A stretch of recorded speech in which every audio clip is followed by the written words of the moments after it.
fond de moi, je voulais faire du théâtre, du one, machin, mais je pensais pas que j'en étais capable. Ça a nécessité, je sais pas, que tu déménages, oui. que tu, je sais pas, changes de tout en fait. Alors je vivais avec une personne dans une petite maison.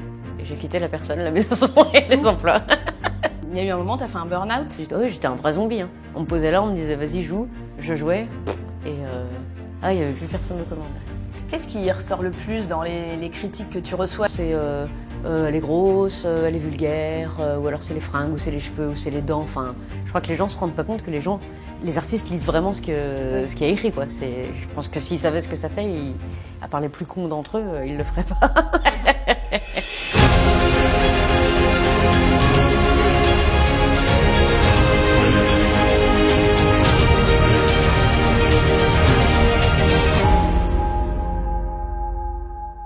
Bonjour Élodie. Bonjour. Je suis ravie de t'accueillir dans le portrait. Élodie, tu es actuellement en tournée pour ton deuxième spectacle, Le syndrome du papillon, dans toute la France jusqu'au printemps 2025. Est-ce que tu peux nous dire pourquoi tu as choisi ce titre pour ton nouveau spectacle? Alors, j'ai décidé que tous mes spectacles seraient des syndromes. Le premier, c'était le syndrome du Playmobil. Et j'ai choisi le syndrome du papillon parce que ça raconte l'éclosion, le fait de passer de la chrysalide nulle et moche, et refermée sur elle-même, à un magnifique papillon. Et ça parle du fait de découvrir ce pourquoi on est fait et de s'épanouir. Pourquoi tu as voulu que tous tes spectacles aient un nom de syndrome? Parce que c'est plus facile pour le spectateur de se rappeler que c'est moi. Voilà, j'ai pris exemple sur ces ligues qui les a appelées numéro 1, numéro 2, numéro 3, numéro 4. J'ai dit, il faut que je trouve un truc moi aussi. Et voilà. Alors j'ai vu qu'il y avait pas mal de dates qui étaient déjà complètes. Est-ce que ça te fait toujours halluciner? Ah oui, alors moi je ne comprends pas d'où viennent tous ces gens. Ce que je sais, c'est qu'ils reviennent plusieurs fois, donc ça doit jouer. Et ce que je sais aussi, c'est qu'il y a tous les âges dans ma salle. Il y a vraiment du petit de 5-6 ans à la vieille personne. Et du coup, ça multiplie le spectateur. Quel rapport t'entretiens avec ce succès-là, cette notoriété-là? Comment tu gères ça au quotidien? Je le gère pas. Ça fait partie de ma vie, mais pour moi, c'est une normalité, en fait. C'est devenu une normalité. Donc oui, il y a un côté de moi qui hallucine à chaque fois qu'on me dit c'est dans 6 mois, mais c'est déjà complet. Mais à la fois, je mets une petite barrière à ça pour pas le vivre, en fait. Et pour rester dans la norme. Et il y a un peu de fierté quand même. Bah oui, carrément. Ouais. Ouais, c'est un sacré... Bah, ils étaient 4 la première fois, donc ça fait plaisir. Ils étaient vraiment 4? J'ai joué devant 4, ouais. C'est vrai? Ouais. Dans quel... À Avignon. Ok. Mon premier Avignon. Mon premier soir de mon premier Avignon. Et ils avaient rigolé? Oui, mais tranquillement, puisqu'ils étaient 4. Bon. Ça fait pas beaucoup de bruit. C'est souvent comme ça qu'on démarre. Bon, bah, ça a bien changé. Alors, le principe de l'émission, tu sais, c'est, je t'ai demandé de choisir 2 photos qui te tenaient à cœur. Et la première photo que tu as choisie, c'est celle-ci. Alors, je pense que c'était ton premier métier. Je te laisse nous dire pourquoi tu l'as choisi et puis nous décrire cette photo qui est vraiment trop drôle. Alors, j'espère que j'aurai pas de problème avec les parents c'est gentil. Voilà. Donc oui, j'étais animatrice périscolaire en maternelle pendant une 12aine d'années. Et ça, c'est moi dans une journée très normale. Ça ressemblait souvent à ça. Et voilà, et j'aime bien parce que ça représente vraiment ce que j'étais à cette époque-là, c'est-à-dire que bon, je suis pas comme ça H24, mais je pouvais faire ce genre de choses avec les gamins. Et comme on voit, ils sont pas du tout étonnés. Pour elles, c'est la Élodie normale. Voilà. Et je salue Sacha et Sarah de l'époque. C'était quoi le meilleur de ce job? Ça, parce que c'est un métier où c'est quand même dur, parce que déjà, il n'y a pas vraiment de formation à la base, donc on se retrouve... là, ça va, c'était une école sympa à Nantes, mais on se retrouve dans des endroits un peu sauvages, avec 34 gamins, où on dit, tiens, t'as une demi-heure pour les emmener aux toilettes, leur faire se laver les mains et les installer à table, et puis qu'ils mangent, puis après il y a la sieste, et puis après machin. Et donc c'est hyper dur, mais il faut faire ce genre de moment-là, parce que sinon... ça devient du militaria et c'est pas sympa. Et eux, ils aiment bien ce genre de petits moments-là aussi. À quelle période de ta vie t'en étais quand t'as choisi ce travail? J'étais à la fac après le lycée, parce qu'après le lycée, il faut aller à la fac. J'ai été pendant 2 mois. Je me suis dit, mais que je comprends pas ni ce que je fais là, ni ce qu'on attend de moi. Et j'avais une copine qui faisait de l'animation, comme ça, les cantines le midi, qui m'a dit, faut juste avoir ce diplôme-là. Je l'ai passé. Puis après, j'ai été faire ça parce que ça demandait pas de formation personnelle, parce qu'on pouvait bosser tout de suite et parce que j'aimais bien les gamins. Donc voilà, ça s'est fait comme ça. Tu t'es tout de suite sentie dans ton élément? Ouais, en plus mes frères et sœurs à l'époque avaient les mêmes âges que les gamins avec qui je bossais, Okay. donc c'était pas du tout nouveau pour moi. Et non, ouais, franchement, j'aurais pu continuer longtemps. Parce qu'on se dit, en voyant la photo, on se dit que c'est un job, soit tu deviens dingo, soit ça te révèle complètement, et puis finalement soit ça révèle le dingo. Ouais, voilà, ça révèle le dingo, ouais. Non, c'est génial, puis le travail en équipe, il est ouf. Enfin, non, c'est vraiment un super taf. Après, on n'est pas censé le faire 12 ans, hein, c'est censé être un petit taf de dépannage, normalement. Mais ouais, c'était bien, j'ai bien aimé cette époque. Est-ce que, à travers ce travail, tu t'es rendu compte aussi que tu avais de l'humour, que tu pouvais faire rire? Est-ce que ça agit sur toi comme une sorte de peu de révélation, quoi? Oui, parce que travailler avec des enfants, avec des petits enfants, c'est très très particulier. Dans le sens où ils sont vrais, où ils s'en foutent de comment on est fringué, de à quoi on ressemble et de ce qu'on pense nous de nous-mêmes. Si vous êtes sympa avec eux, ils vous aiment et puis basta. Et puis oui, la première école où j'ai bossé, le soir, j'en avais genre 36. Mais moi, toute seule, quoi. C'est dément, ouais. Et c'était hyper dur. Et le soir, pour qu'ils s'asseyent au moins une demi-heure et qu'ils mangent le goûter dans le calme et tout, la seule solution que j'avais, c'était de leur inventer une histoire. Les bouquins, ça marchait pas, ils tenaient pas. Et donc, je leur inventais tous les soirs. Je parlais pendant une petite demi-heure. Je leur inventais des histoires comme ça en impro. Et je me suis rendu compte que ça leur plaisait vachement et que je savais le faire et que ça m'entraînait aussi à jouer. Et tu pensais à ce moment-là que tu pourrais en faire un métier? Non, pas du tout. Non, moi, je me voyais vraiment bosser avec des gamins toute ma vie. Toi, t'as grandi où? Partout. Ouais. Je suis née à Longjumeau, dans l'Essonne, et j'ai grandi pas mal en Loire-Atlantique, un peu dans le sud de la France, et dans chacune de ces régions, dans 2, 3, 4, 5 villes différentes. Donc j'ai vraiment fait beaucoup de... Voilà, j'ai fait ma primaire dans 5 ou 6 villes différentes, par exemple. Et là, l'endroit où je suis restée le plus longtemps, c'est là où j'ai découvert le métier d'humoriste et là où j'ai travaillé avec les enfants, c'était à Nantes. T'as grandi dans quel type de milieu? Que faisaient tes parents? Milieu très bas, financièrement, très très bas. Ma maman travaillait pas et mon père était courtier en assurance. Et ça ressemblait à quoi votre quotidien? À rien. À la dèche. À la dèche, on est 5 enfants. Ah non, c'est n'importe quoi. C'était vraiment, c'était la Hesse. C'était nos chambres, il y avait un matelas par terre, quoi. C'était vraiment. Mais on se marrait bien, hein, par contre. Je m'en suis rendu compte que vers 14-15 ans, quoi, que j'avais eu cette vie-là, parce qu'on en rigolait. T'as dit dans une interview que c'était des briseurs de cycles. Tes parents, t'as utilisé cette expression. Qu'est-ce que ça veut dire exactement? Ça veut dire que eux, ils ont eu des enfances traumatiques, okay, et que chacun de leur côté, et que eux-mêmes avec leurs propres enfants, on brisait ça. Voilà. C'était pas parfait, mais c'était moins pire que ce qu'ils avaient eu. Et nous, les 5 enfants, on essaye de faire encore mieux maintenant. Tu disais que vous riez beaucoup quand t'étais petite avec tes frères et sœurs, tes parents aussi. Est-ce qu'il y a un souvenir qui a été assez fondateur de ton enfance, qui caractérise ton enfance? Quand tu repenses, est-ce que tu te rappelles de quelque chose en particulier ou peut-être d'une ambiance, d'un moment? On refaisait des sketchs beaucoup avec surtout mes 2 frères les plus proches de moi en âge, parce qu'on est 5, mais 3 puis longtemps après 2. Et avec mes 2 frères, on écoutait des CD de sketchs et on les refaisait. Comme ça pour nous, hein, personne ne regardait. Mais on a passé des plombs à écouter le sketch, le retranscrire à la main. Et les rejouer après comme ça pour s'amuser. Ouais. Ah ouais, il y avait une vraie passion. Et je m'en rappelle encore aujourd'hui. C'est vrai, c'était des sketchs de qui? C'était Sylvie Joly et beaucoup les Robins des Bois. Ah oui. Ah ouais, c'est sûr. Du coup, oui, ça m'amène, je voulais te poser la question justement, d'où t'es venu cet humour? Est-ce que tu penses que c'est quelque chose d'inné? Est-ce que finalement ça dépend beaucoup de ceux avec qui on vit, de ce que nous transmettent nos parents? Pour toi, ça s'est fait comment, tu penses? D'abord à l'oreille, parce que la radio était tout le temps branchée sur Rire et Chanson, donc même quand on faisait autre chose, on écoutait beaucoup de sketchs. C'est-à-dire qu'à 3 ans, on chantait Morales de Didier Bénureau, comme on aurait chanté La petite souris, La souris verte. Et du coup, on enregistre aussi le rythme de la vanne et toutes ces choses-là. Vraiment la rythmique, la musique d'un sketch finalement. Et ouais, en se marrant entre nous et voilà, on se faisait nos propres spectacles et tout. Et je pense que ça s'inscrit ça s'inscrit profondément dans une personnalité. Tu l'as raconté, mais malgré tout c'est intéressant parce que c'est un sujet de société.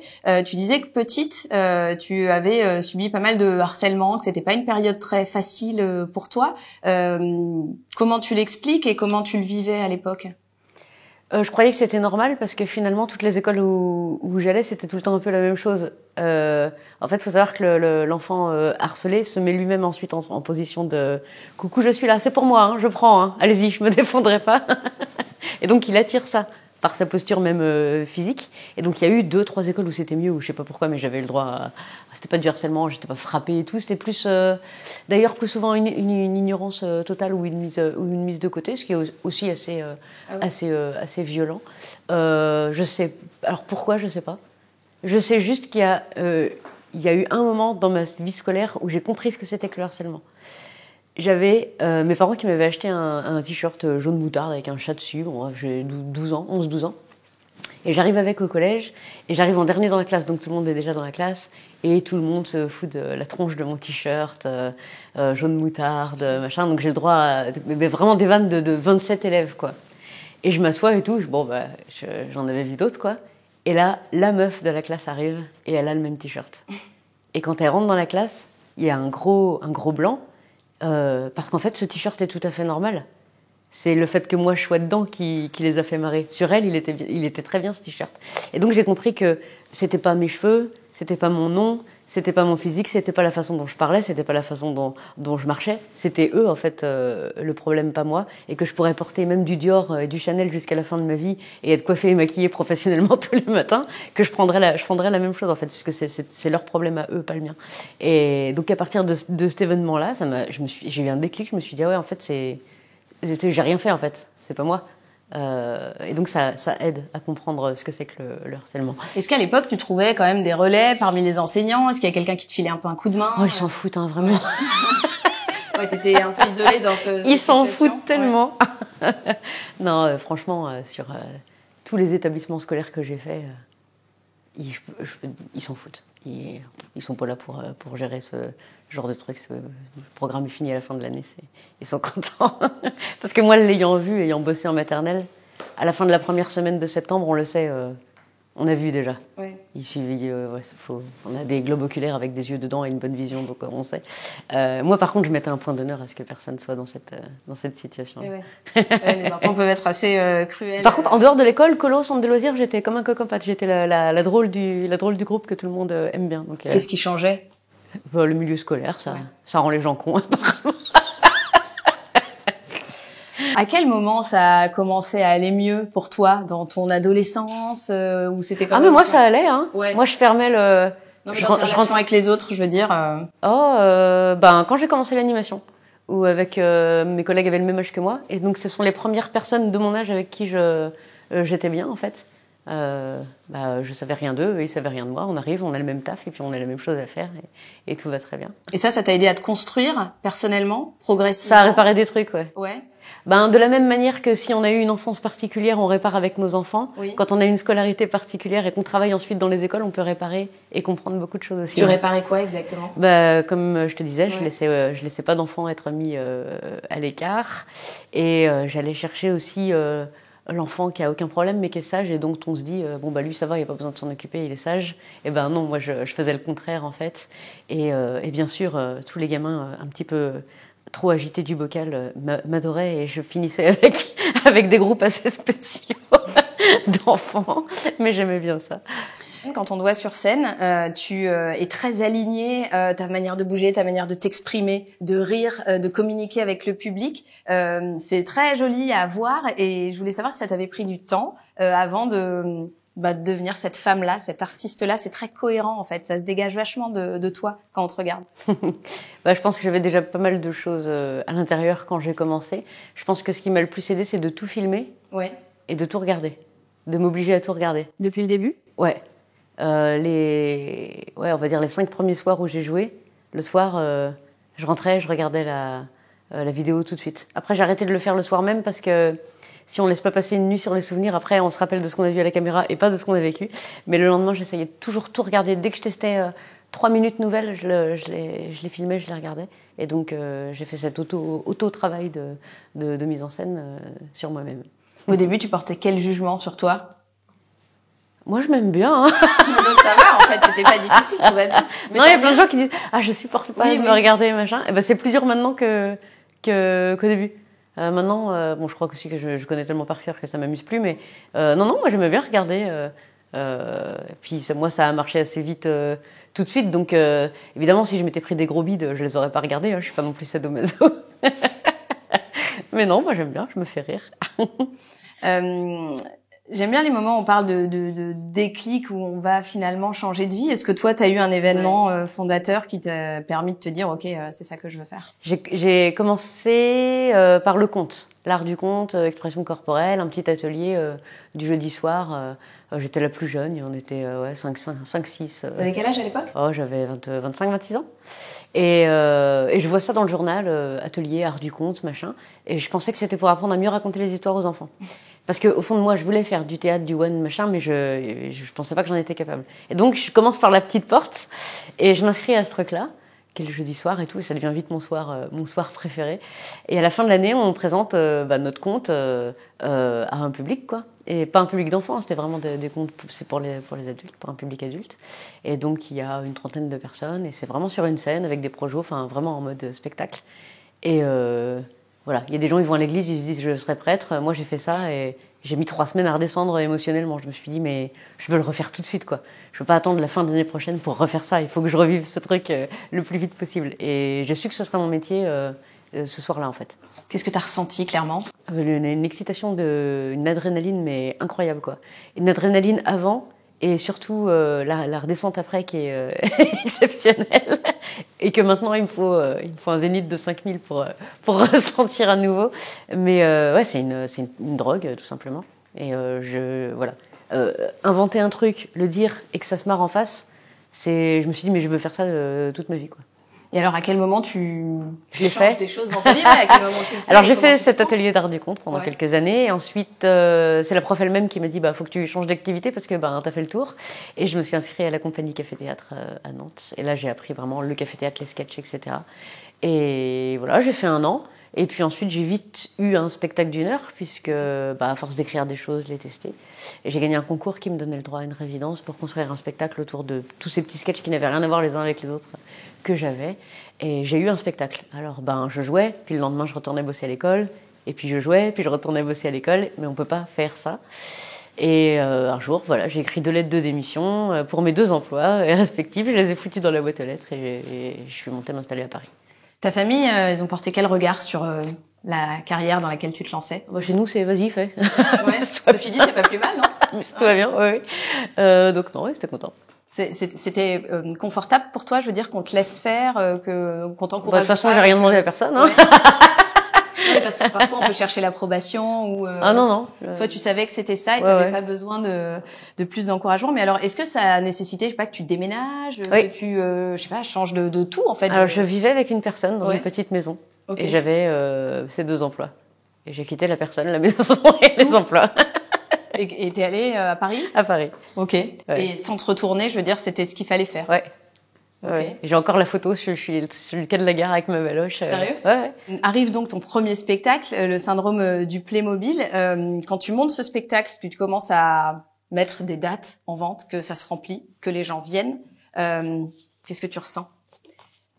Beaucoup d'excitation parce que j'ai fait le chemin un peu à l'envers, c'est-à-dire que les 10, 12 premières fois où je joue mon spectacle, je le joue à 100 mètres du lieu où je joue des sketchs tous les mercredis soirs, où je teste mes trucs. Et j'ai déjà mon petit public qui vient me voir, moi, à la scène ouverte et tout. Et donc, quand je joue mon spectacle entier, ils viennent. En plus, c'est juste à côté de là où ils viennent d'habitude. Enfin, c'est facile, quoi. Et donc, mes 15 premières, c'est complet. Et j'ai des standings tous les soirs. Alors que normalement, on joue, ils sont 3... personne rigole et on rentre en pleurant. Donc j'ai vraiment vécu le truc à l'envers. Alors bien sûr, tout le monde autour me dit c'est pas la vraie vie, hein. Ça va pas être comme ça tout le temps. Et donc moi, mes encouragements, ça a été ça. Ça a été de commencer sur un piédestal tout de suite. Et donc c'était assez cool. Et après, j'ai commencé la tournée à proprement parler. Et là, oui, là tu joues dans des restaurants, des cafés où les gens n'écoutent pas forcément, où ils sont 3, où voilà, de grosses valoches et le train à 6 heures du matin, etc. Avec la vraie vie. Mais non, moi j'aimais bien. J'aimais bien parce que j'avais une vie assez, même si j'ai déménagé souvent, une vie assez métro boulot dodo pendant 12 ans dans les écoles. Donc voir tous les soirs une autre ville, tester, trouver des nouveautés, améliorer son spectacle, machin, gagner des prix parce que je faisais pas mal de concours et tout. C'était assez galvanisant. Et ça a été un tourbillon qui a duré 10 ans en fait, qui s'est fini il y a pas longtemps. Mais ça a été vite fort et une grosse vague, un tsunami. Comment on monte un premier spectacle? Ça doit être assez vertigineux, sans aucune garantie que ça plaise. Si on commence à se poser ce genre de questions. Oui, non, mais c'est ça, je me dis comment on y va, quoi. Alors au début, on a plein de sketchs. Ouais. 5 minutes, 3 minutes, je prends celui-là, en fait, je le mets là. Celui-là, je le joue plus, mais je garde les meilleures blagues et puis je le mets dans celui-là. Enfin, c'est vraiment un micmac de plein de... Enfin, moi, en tout cas, j'ai fait comme ça. Et pendant cette résidence, on a dit, tiens, ça, on pourrait le raccrocher avec ça. Et puis après, on a une intro. Et puis, on a des musiques. Et puis, on a un ordre. Et après, c'est parti, quoi. Après, il faut le jouer. Ça se fait comme ça. Et puis, en le jouant, on se rend compte que, non, en fait, il faut faire comme ça. Enfin, c'est de la couture, quoi. C'est vraiment de la couture. Et bien sûr, il y a un moment où on se dit, mais je suis qui, moi, pour avoir un spectacle? Puis après, on voit le spectacle des autres. On se dit, ouais, c'est bon, je peux le faire. Le syndrome de l'imposteur, il est vite passé. Non, en vrai, c'est vrai. Des fois, on voit des spectacles, on dit, ah ouais, ça va, en fait. Il suffit de jouer un spectacle, quoi. Et c'est pas grave, hein, s'il y en a un qui est moins bien que l'autre, et s'il y a un sketch qui marche pas, voilà, on progresse, et puis voilà. À la fin de la tournée de ce spectacle, il y a eu un moment, t'as fait un burn-out. Ouais.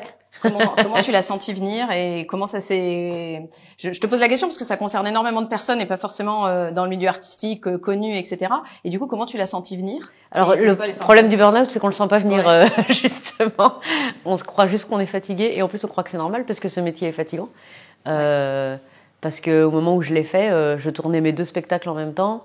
Donc le lundi j'étais dans un zénith, le mardi dans une 100 places, le mercredi j'avais ma chronique à écrire, le jeudi je la faisais, puis après je prenais le train et en fait j'avais plus d'espace de stockage dans mon cerveau de disponible et comme je ne m'arrêtais pas parce qu'on me répétait que c'était normal et qu'on est tous fatigués dans ce métier et qu'on peut pas annuler une date et qu'on peut pas dire non à quelqu'un, le corps a pris le relais. Et donc je me suis fait la cheville, après je me suis fait le genou, et puis j'ai fini par aller jouer avec une attelle du genou, une ceinture lombaire et 2 béquilles. Et dès que le genou a guéri, je me suis refait la cheville. Et en fait, c'est mon mari qui m'a dit, mais je te séquestre à la maison, tu ne fais plus rien, quoi. Et à partir du moment où j'ai arrêté, là, ce soir-là, où j'ai dit j'y vais pas, après, j'ai pas pu jouer pendant 6 mois. Donc j'ai tout réparé, et puis après on est reparti sur des bonnes bases. Mais on le sent pas venir. C'est-à-dire que moi, quand je le raconte ça aujourd'hui, on se dit mais comment n'a-t-elle pas pu voir venir la mort, hein, parce que au bout d'un moment j'aurais fini par me faire le bassin ou les cervicales dans un escalier. Mais non, on croit, enfin quand tout l'entourage professionnel te dit que c'est normal, tu te dis ouais c'est normal quoi. Évidemment que c'est fatigant. Qui n'est pas fatigué dans ce métier? Est-ce qu'il y a des fois où tu jouais, tu sais, parfois c'est un des symptômes, c'est-à-dire on agit comme un pilote automatique. Moi je me souviens pas de le dernier tiers, je m'en souviens pas. C'est-à-dire que les 3 dernières dates du Plémo, je les ai jouées au Liberté à Rennes, donc c'est une 3500 places, dans une grande salle parisienne, et ensuite à Nantes, chez moi. J'ai rempli le Zénith de Nantes. Je n'ai aucun souvenir de ces 3 soirs. Sérieux? Mais vraiment aucun. Le dernier soir, je me suis réveillée, mes yeux avaient gonflé. On a dû aller me chercher un masque à mettre au congèle là, à la pharmacie la plus proche. Et c'est le dernier souvenir que j'ai de cette journée. Et je m'en souviens pas du tout. Ah oui, j'étais un vrai zombie. Hein. On me posait là, on me disait vas-y joue. Je jouais. Et il y avait plus personne de commande. Et du coup, t'as dû annuler des dates? Ouais. Et ça, c'était horrible. C'est le pire truc que j'ai fait de ma vie. C'est le pire truc que j'ai fait de ma vie. Dire à un promoteur à qui on a dit c'est complet, que je viendrai pas, aux gens. Alors les gens ont été c'était ce qui est le plus facile finalement. C'est ça qui me faisait le plus peur. Et tous les messages c'était oui. Bah oui, évidemment, kiffer. Et le message qui m'a le plus remonté le moral, c'est mais on préfère vous voir dans 6 mois contente d'être là que de voir un zombie jouer en mode automatique en fait. Parce que t'as donné la vraie raison? Oui, dans mes souvenirs. Ouais. T'as mis raison de santé ou t'as expliqué? Je saurais plus dire exactement, mais en tout cas, les gens ont compris que c'était plus possible pour moi de jouer.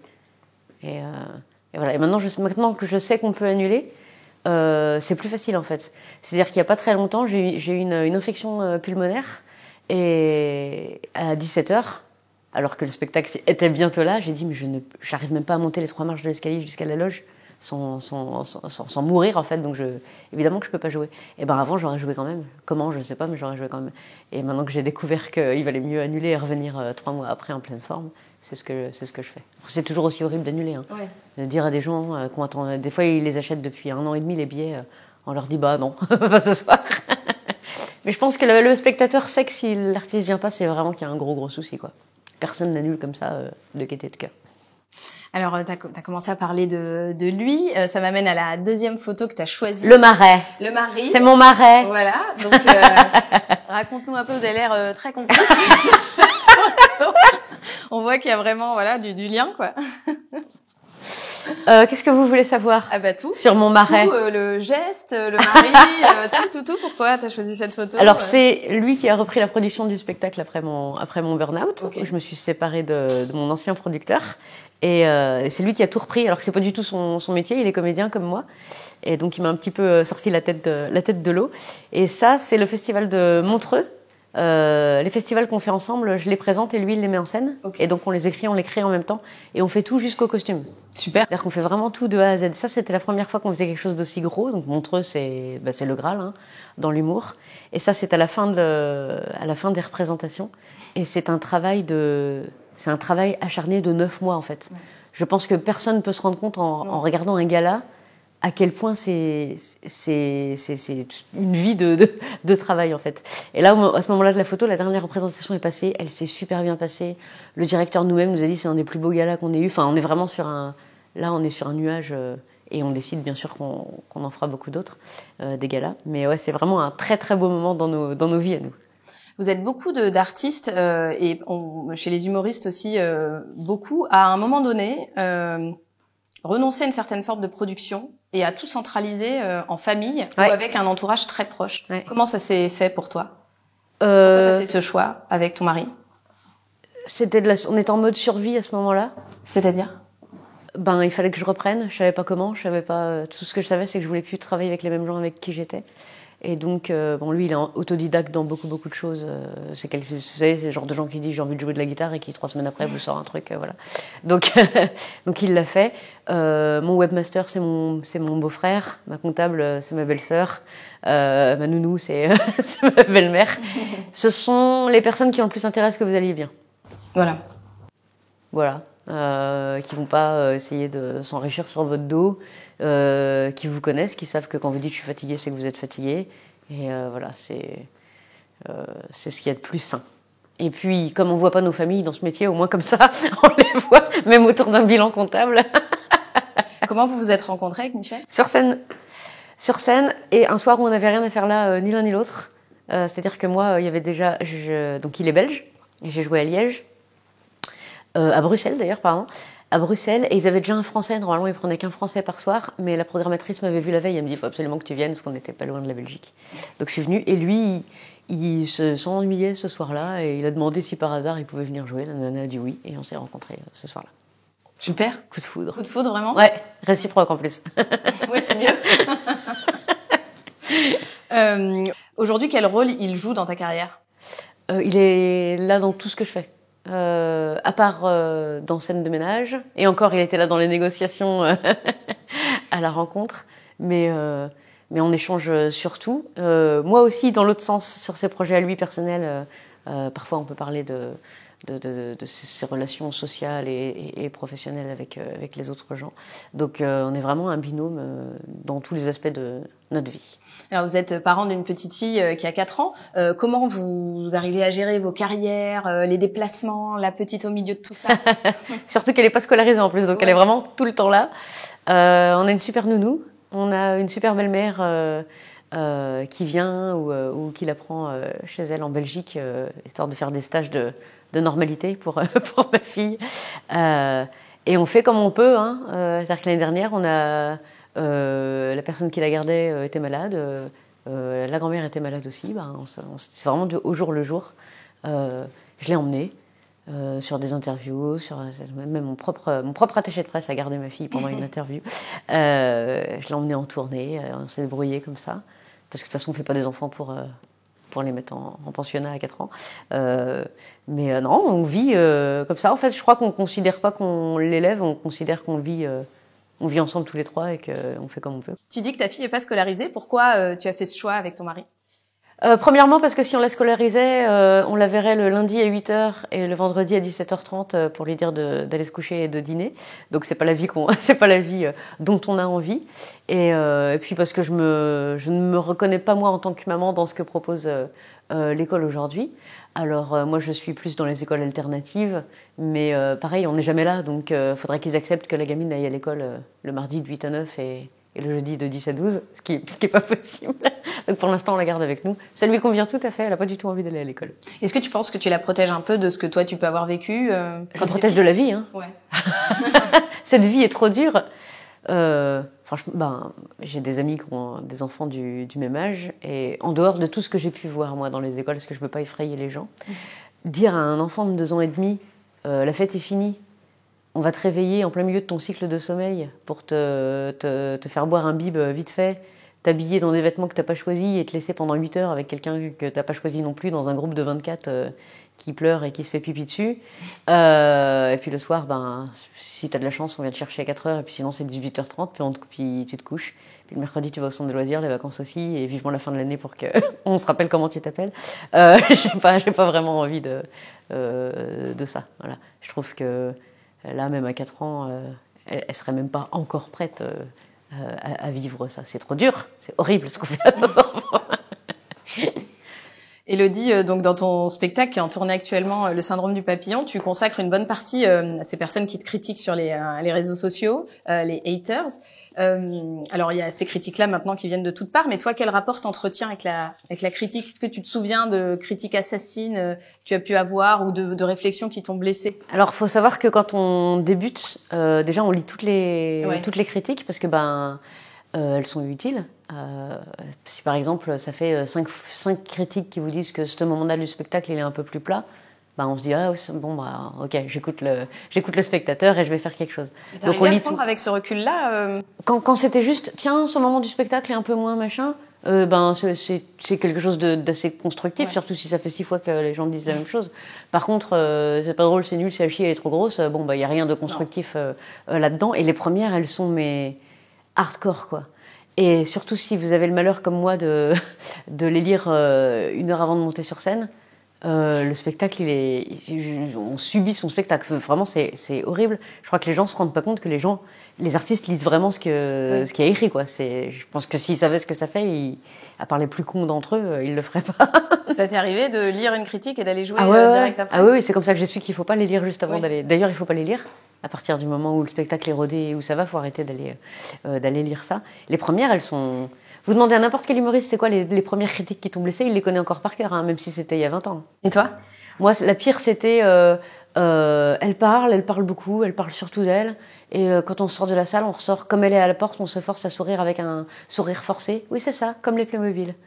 Et je me rappelle, j'ai lu ça et il a fallu que j'aille jouer après. Et pendant tout le show, on se dit, ça se trouve, il trouve pas ça drôle, il se force à rire et tout. Enfin, c'est horrible. Et elle est vraiment terrible à encaisser parce qu'on a l'impression que tout le monde a pensé pareil qu'elle ce soir-là. Et en plus, quand on se rappelle du soir, on se dit, non, pour moi, c'était bien. Mais parce que le prorata, il est de une saloperie comme ça pour 50 qui disent c'était super. Ouais. Seulement nous, on s'attarde plus sur celle-là, forcément. De même que dans une salle de 500, s'il y en a un qui fait la gueule, c'est lui qu'on regarde, malheureusement. Là, c'est pareil. Maintenant, aujourd'hui, en fait, il y en a tellement que ça me fait plus rien, en fait. C'est-à-dire que quand vous faites des salles de 2000 qui sont complètes 3 mois à l'avance et que les gens sont ravis en sortant, si vous recevez une critique qui dit c'était pas drôle, évidemment qu'on se dit non, c'est toi qui t'as pas trouvé ça drôle parce que tout le monde peut pas trouver ça drôle, mais le reste se passe bien pour moi, donc je vais pas m'arrêter là-dessus. Donc non, ça me fait plus rien. Au contraire, je les cherche pour les détourner, pour les mettre dans ma story et pour en faire des sketchs. Donc, elle me touche plus. Qu'est-ce qui ressort le plus dans les critiques que tu reçois? Est-ce que c'est des attaques sur le show, sur l'humour, sur le physique, sur le fait que tu sois une femme seule en scène? Sur quoi les gens se déchaînent? Au niveau du spectacle, j'en ai plus beaucoup maintenant parce que les gens ont fini par savoir ce qu'ils venaient voir. Et donc, ils obtiennent ce pourquoi ils ont payé, donc tout va bien. C'est surtout quand je fais d'autres choses que le spectacle, une chronique, cette interview, où là, non, c'est... elle est grosse, elle est vulgaire, ou alors c'est les fringues, ou c'est les cheveux, ou c'est les dents. Enfin, en fait, c'est débile tout ça, donc ils vont s'accrocher à ce qu'ils peuvent. C'est-à-dire que si demain je perds 40 kilos, que je change de coupe de cheveux, que je mets un appareil dentaire, ils diront sûrement que mes chaussures sont pas jolies, quoi. Il y aura toujours un truc auquel s'accrocher. Mais non, niveau qualité du spectacle, ça va. Il y en aura toujours des gens à qui ça plaît pas, mais ça n'existe pas, un humour qui plaît à tout le monde de toute façon. Finalement, ce qui compte pour toi, c'est que on dise que le spectacle est bien. Comment t'arrives à tenir à distance, parce que c'est pas facile quand même. Ouais, non, ça me blindé. Pas. Oui, c'est des débiles quoi. En fait, je dis toujours, c'est comme si vous vous baladez dans la rue et il y a un mec qui va crier au loin. Je sais pas si j'ai le droit de dire un grand mot ou pas. Salope! Vous allez pas rentrer chez vous. Non. Oh, je trouve que je suis une salope. Qu'est-ce que j'ai fait dans ma vie qui pourrait justifier? Non, on se dit c'est un taré. Là, c'est pareil en fait. C'est même pas dirigé contre moi. Je suis sûre que toute la journée, le gars, il a fait que ça auprès de tous les humoristes qu'il connaît. Quand tu repenses à ton parcours, parce que finalement, il y a une extraction sociale qui est quand même énorme.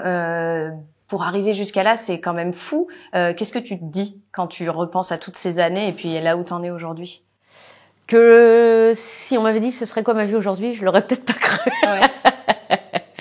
Et je suis ravie d'offrir ça à ma fille. Moi, j'ai toujours dit à mes parents, je n'aurai pas d'enfant si je peux pas leur offrir une vie cool. Et je crois que sa vie est très très très cool. C'est-à-dire qu'à 2 ans, elle avait déjà fait plus d'hôtels et vu plus de pays que moi dans toute ma vie. Donc c'est surtout pour elle que je suis ravie. C'est la vie que je lui offre, ça me plaît beaucoup ça. C'est une belle revanche. Merci beaucoup Élodie. Plaisir.